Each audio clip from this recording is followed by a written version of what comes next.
Welcome to Chewonki. My name is Emily, and today we're here on the farm with my good friend Lisa. Hi, I'm Lisa, and I'm the assistant farm manager. I'm so excited today to talk about seeds. We're at the Germination Station!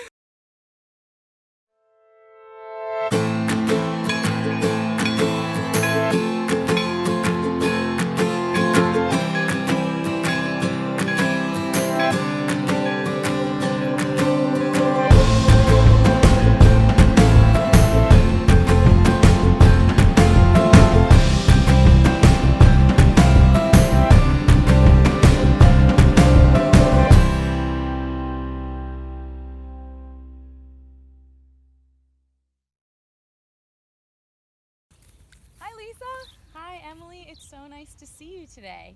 We're here on the farm at Chewonki. My name's Lisa, and I'm the assistant farm manager here. And I'm so excited to show you all more about how to grow things. Awesome. So, Lisa, what's growing on the farm right now? There's so many things growing on the farm. One of them is depicted right on your earrings. We've got beets growing on the farm. We also have things like dill, basil, carrots. There's tons of beans growing on the farm, tomatoes, and so much more. Wow. So, how do you start to grow those sorts of vegetables here? All the vegetables that we grow on the farm are started from seeds. Awesome. Can you tell me more about the seeds? What do they look like, and where do you get them? Oh, what a good question. So, all seeds look different, but they're comprised of the same parts. Before we start talking about all the different parts of seeds, let me show you what some different seeds look like. Awesome. I can't wait. So, Lisa, what do these seeds look like, and where do they come from? Oh, such a good question, Emily. I have a whole bunch of different types of seeds here, different vegetables that we grow on the farm that I want to show you. You can see all these seed packets look really similar, and they say Johnny's selected seeds on them because that is where we buy our seeds from. So on this farm, when you ask the question, where do they come from? The answer is almost always Johnny's. But there's lots of seed companies all over the country that you can buy seeds from. And you can save seeds from plants that you grow in your garden to plant again the next year, which is also a really cool way to get seeds. Yeah. So let me show you a few of these different types of seeds we have. The first one I have here is dill. Have you ever had dill, Emily? I love dill. I put it on salmon sometimes. Ooh, that's a really good way to use it. I love dill on carrots. Ooh, yum. So here are some dill seeds. Dill is a beautiful seed. It's actually one of my favorites to look at. And dill takes about 50 days to go from a seed to a full dill plant. Wow, that's over a month. So the next seed I have here is another herb, and this one's my favorite. It's basil. Oh, delicious. So basil seeds are super tiny, and you have to be really precise when you're planting these ones because of how small they are. Look at how little those Wow, seeds you are. could lose them so quickly. I love to put basil on pizza and make pesto. Me too. So another type of seed we have, this one's way bigger than the other ones we've looked at so far. This is butternut squash. And butternut squash takes over 3 months to go from a seed to a full squash plant. Oh my gosh. So here's those butternut squash seeds. Oh yeah, they're so much bigger. Yeah, and why do you think butternut squash might be way bigger than dill and basil? Well, when I think of a butternut squash, I think of a big, big squash, and I imagine that's much bigger than a small basil leaf. Yeah, so sometimes the seed size is really similar or aligned with the size of the plant itself. The last seed I want to show you, whether you love them or you hate them, is for beets, a controversial vegetable. I personally love them. Me too. Beet seeds are really cool looking. They're all funky on the edges, and they almost look like little flowers or like little sea creatures or something. They're wonderful. And beets take about 50 days to go from a seed to a full beet. So similar to the dill. Yeah. Now, all those day amounts, like how long it takes to go from the seed to a plant you can harvest, that's written right here on the seed packet for you, so it's really helpful to have that information. There's one other piece of information on the seed packet that's really important to pay attention to. Okay, what's that? It's the germination rate. Germination rate. Okay, Yeah, what is... That's a big word. What is that? So I'll tell you what germination means in just a minute. Let's look at the different germination rates of these seeds. So for dill, the germination rate, 72%. 72%, okay. For basil, it's 98%. Very different, okay. Yeah. For the butternut squash, 80%. Wow. And for our beets, 96%. So all of them are different. All of them are different. So Lisa, what is germination and why should we care about it if we're trying to grow a plant? That's a really important question, Emily. So germination refers to the sprouting of the seed. So when a seed packet tells you the germination rate, the percentage, what it's telling you is of all the seeds in this package, this percentage will sprout. Oh wow, so some might not even sprout. So some might not even sprout, and that's what's really important to know as a farmer and gardener. Yes. So if I know that only 80% of the seeds in my butternut squash packet are gonna sprout, and I want 10 butternut squash plants, if I only plant 10, I'll probably only get 8. So I maybe need to plant a few extra in order to have the 10 that I want. That makes a lot of sense. Good to have extra anyway. So on our farm here at Chewonki, we plant extra of everything to make sure that we account for that germination rate. So if something has a 98% germination rate, I probably only need to plant a couple extra.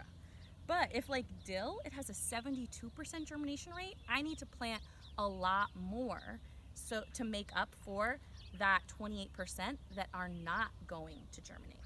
Remember, germinate means to sprout, to start to grow. Okay. So there's a few important parts in every single seed that makes that germination possible. Can I show you those parts? I would love to see the parts. Okay. So Lisa, what are the different parts of every seed that help it become a plant? Oh, great question, Emily. So let me use some of our beans as an example. So on this bean seed, you can see that around the outside is that purpley kind of shell. And what that is called is the seed coat. Every seed has some sort of coat that protects what's inside, which is actually what becomes the plant. Cool. So here's an example of a bean with its seed coat removed.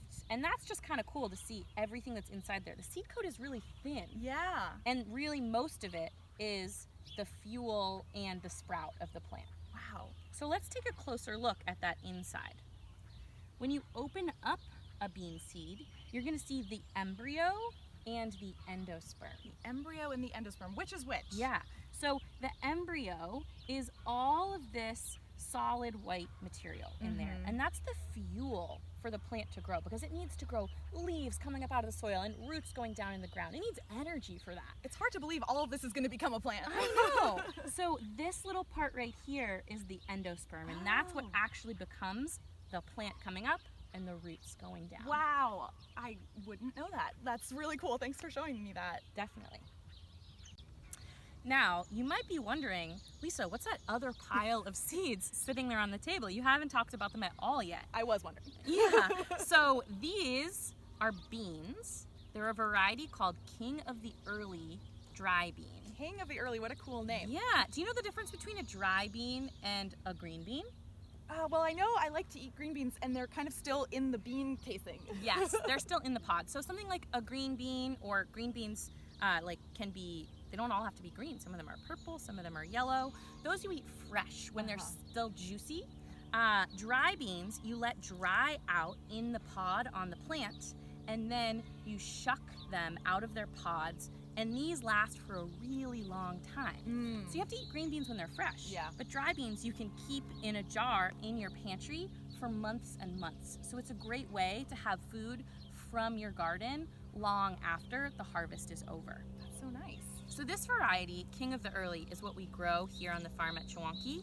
And something that's cool and different about beans than the other seeds we talked about is the seed and the thing you eat are one and the same. Yeah, it's really big too. It's not like a tiny basil. Yeah. So you could soak and boil these beans to make them into baked beans or put them in a soup or a stew or burritos and they would be delicious. Yum. Or you could plant them in the ground and they would germinate and become a plant that would produce probably about 10 more pods full of these beans. So that's what we're gonna do today, right? We're gonna actually learn how you would get that bean to start to germinate. Did I use that correctly? You used it correctly. Yes. We're gonna learn how to germinate a bean seed. Awesome. and action. Awesome. So Lisa, if I want to germinate a seed at home, what should I do? So I have a really cool activity you can do if you want to germinate a seed at home. You need a few materials. You need a plastic bag, Okay. a paper towel, Great. and a bean seed. So you might have one of these King of the Early bean seeds from Chewonki, but you could use any bean seed if you don't have one of these. You could use, like, if you have a dry black bean or lima bean or pinto bean in your pantry, you can use any of those. Awesome. You can't use beans that come from a can. It has to be a dried bean. Good to know. Okay, so here's what you're gonna do. You're gonna take your paper towel Okay. and you wanna get it nice and wet. All right. Does it matter if it's warm water or cold water? It doesn't matter. Awesome. So get that nice wet paper towel. Ooh. Great. So you're gonna take that wet paper towel and you are going to put it in to your plastic bag. And you wanna get it nice and down at the bottom. And then you're gonna take your bean seed and you are going to put it on top of that paper towel right in the middle. Wow, so we're not even using soil. We're not using soil. The seed doesn't need soil to germinate. It would need Wow. soil to grow more, Oh. but just to germinate, all it needs is light and water. Wow. So then we're gonna seal up our bag so we Okay. trap that moisture inside. And then all you need to do is leave it bean up in a sunny spot like a windowsill. Okay. And from here, you're gonna watch it change.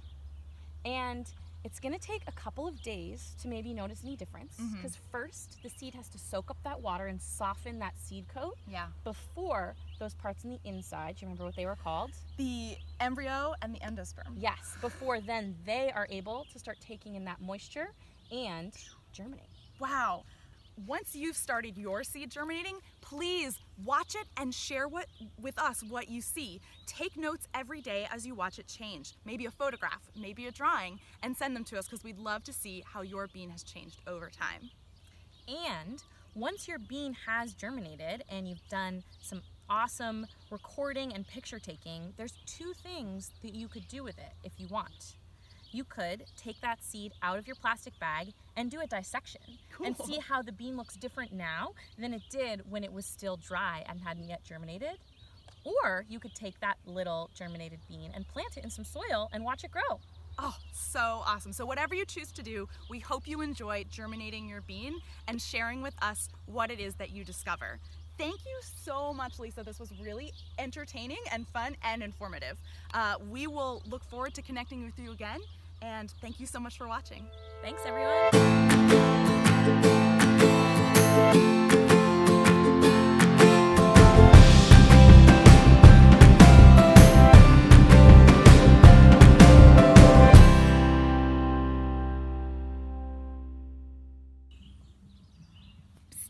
Hey, it's Emily. Let's learn about beans.